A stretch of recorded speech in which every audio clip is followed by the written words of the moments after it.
Good morning, you're watching One News Now Markets. I'm Danny Laurel, and before we delve into the equity space, here are the top stories of the hour. A survey by the Bangko Sentral found that businesses are now more optimistic off of the back of a return to pre-pandemic normalcy and higher consumer demand. The BSP Confidence Index rose to 34% in the current quarter. That's from 23.9% in the fourth quarter. The BSP said the more upbeat outlook was due to companies' expectation of a full reopening of the economy plus a return to pre-pandemic normalcy, as well as higher consumer demand and increased business activities and sustained economic recovery. Now, for the second quarter, the confidence index rose to 49% from 31.3% previously. The outlook on the economy for the next 12 months also improved to 61.9% from 46.2% previously.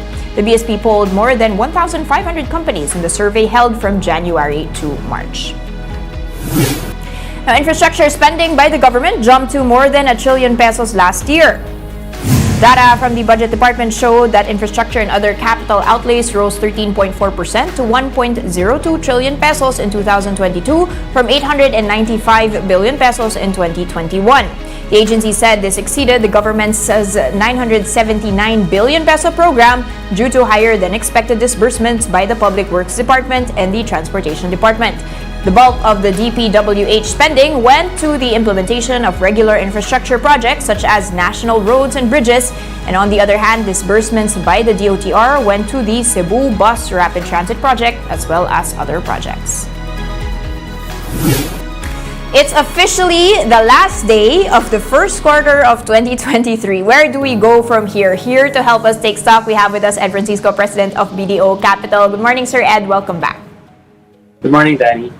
All right, sir, let's kick off with the global sentiment. You know, on the one hand, there's a crisis, and if you can call it that, in the banking sector, a crisis of confidence. But here, you've got the BSP survey having quite some optimism when it comes to interviewing 1,500 people in the business community. Where is this disconnect coming from? No, I agree. We sort of been an outlier in the sense, but in a positive sense, right? Everywhere it's doom and gloom, and then here we are with a very strong banking system. Consumer confidence is up. In fact, the only comment I have there is that people are buying, and that will probably not help slow down inflation, right? Because people are still buying. All right. But otherwise, it's good. It's good for us. Yeah. How have we performed when you look maybe at the markets or investor confidence compared to our other emerging market neighbors or other ASEAN neighbors vis-a-vis these issues that for now seem to be happening in developed economies? Yeah. No, I think in terms of the depreciation of our currency vis-a-vis the others, they've also experienced the same. Their markets are also down. It just seems though that at least I guess the thing that's hitting us, or the thing that makes us stand out against the rest, is that they're already able to tame inflation, bring it lower. Ours is still a little high, right, when you look at our peers. So that's the one lang that doesn't look so good. But then, on the other hand, I think it's also supply side talaga. So the monetary authorities can just do so much. So, and I don't know, it's really the fuel and the food prices. So that's where the rest of the government should help and find ways to lower prices talaga. Generally, sir, I mean, you've worked in this industry for decades, particularly offshore as well. Is this banking issue a crisis for you? Is this worrying for you, even from a global perspective? Yeah. No, it is worrying for us only because it will affect global sentiment and possible sentiment in the Philippines, right? It's not worrying for the Philippine banking system because our banks are really doing extremely well and we've been well managed. The top 3 banks, at least because we really monitor the top 3 banks, we know our mark to market, we know our hold to maturities, and it's not gonna affect our capital any bit, even if rates go up further, which I don't think will be naman. So we're not the SVBs, we're not the Credit Suisses, we don't have that problem. Except, of course, if there's a crisis of confidence in the financial system, affected tayo. But other than that, the fundamentals of the banking system, the companies are doing well. Of course, some companies have not done as well as others, right? But in general, right, because of MICE, because of the right to resale, because of more flights coming in, we're seeing upticks talaga. So our corporates are happy because but then that's why there's optimism, because the only problem man is traffic is so bad. It took me an hour and a half yesterday from Makati to Polo Club to attend an event. So that was just so bad. But that's the price of I guess the business opening. Yeah, okay. I want to go back to that consumption habits, no, not really like waning there, but just in terms of the direction of the rates and what's going to be happening here. So just a couple of weeks ago, the Fed was already towards an easing path because of a possible looming recession. Now they're saying more tightening is needed to arrest inflation. You've got the central bank governor Medalla saying too soon for the Philippines to pause. The secretary naman, of finance, Diokno, saying the BSP has done enough. Where are we headed here, and what are you pricing in as a banker? Yeah, no, I agree with you. We were hoping that the last increase was the March increase for the Fed and the BSP, but then you're right. Now Powell seems to be indicating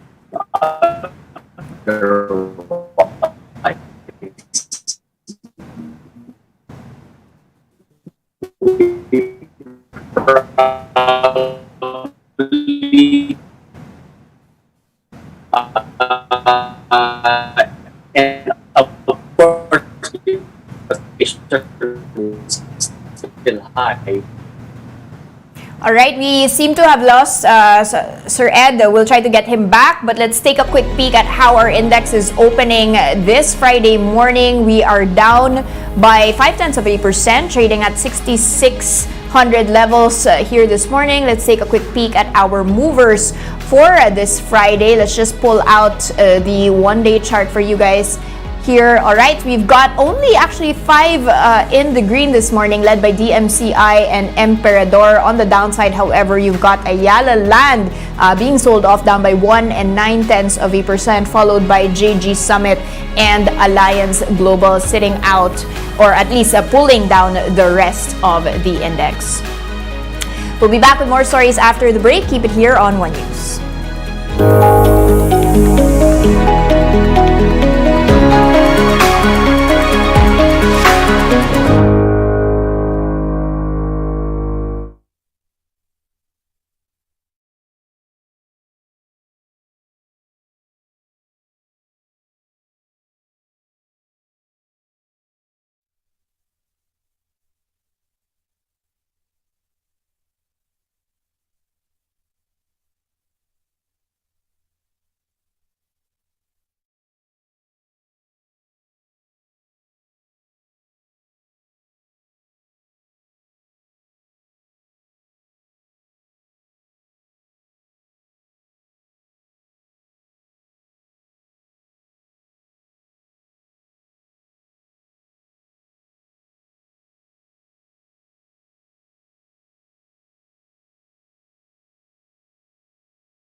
you're back watching One News Now Markets. I'm Danny Laurel. You're joined here by Ed Francisco, President of BDO Capital.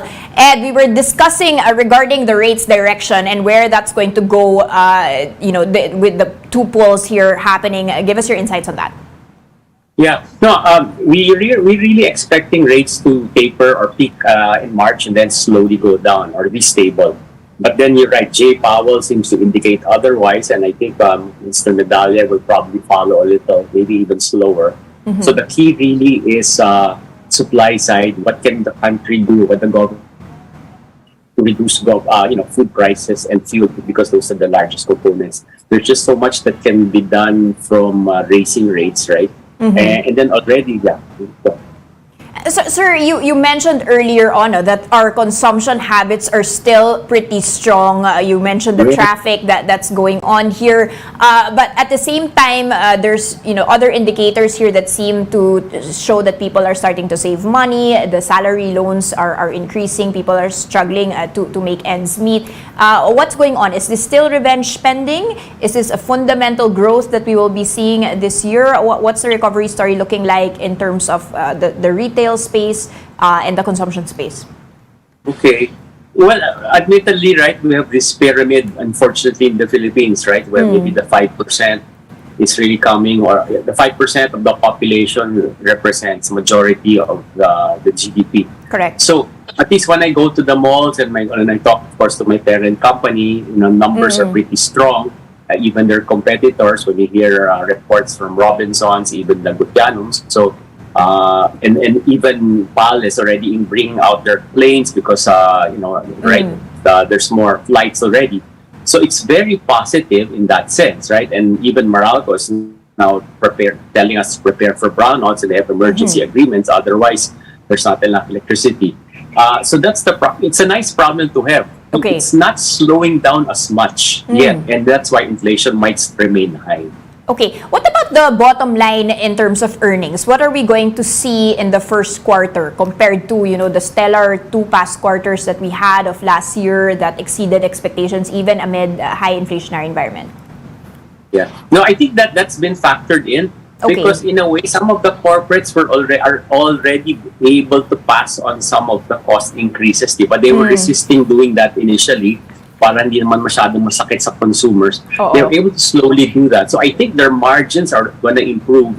And now, even if revenues will slow down a bit, because the bar GDP is going to slow down to maybe 5.5% to 6% from the original 6.5%. Yeah. It's still good, right? But at least the margins, so it should improve. So that will at least allow recovery for the corporates to make bawi naman a little. Okay, and finally, sir, before we let you go, Alternergy and how you like the stock, first IPO of the year, and how that, paints a picture for the rest of the equity raising for this year. Yeah, no, it's really a signal. Of course, it was very challenging, but it's really kudos to Mr. Vince Perez and his team, Tanud and Jerry Magbanwa. It shows that there are investors willing to look at it from a long play, right? And and then there's really a long story there. That's the triple play story, really. Yeah. And I just hope that the other IPOs, right, the retailer for computers and real estate companies, I wish them well. Admittedly, they're gonna be a little small in the meantime. My suggestion is to reduce the deal sizes, maybe in the 1 to 2 billion ranges. The 5 billion IPOs are out of the market until the market improves really. Okay. But then that will come back. Third quarter, fourth quarter, we have a couple of large IPOs, so we're preparing for that time. All right. Well, hopefully that does happen, come to fruition. Checking in on Alternergy, trading basically at the IPO price, 1 peso and 28 centavos this morning. Thank you so much, Ed Francisco, President of BDO Capital. Thank you. That's it for this hour. I'm Danny Laurel. Join us again at 11:15 a.m. We are One News, all sides, all the time.